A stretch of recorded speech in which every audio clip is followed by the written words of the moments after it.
Naghahanda na naman sa pasukan bukas ang mga pampublikong paaralan. Gaya po dyan sa General Santos City National High School, Irineo L. Santiago National High School at Banisil Central Elementary School.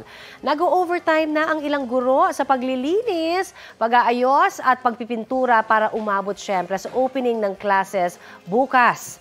Sa ulat po ng Super Radio Gensan, inaasahan ng DepEd Schools Division doon ang pagdagsa ng mahigit 180,000 na mga mag-aaral sa 116 na pampublikong paaralan sa lungsod.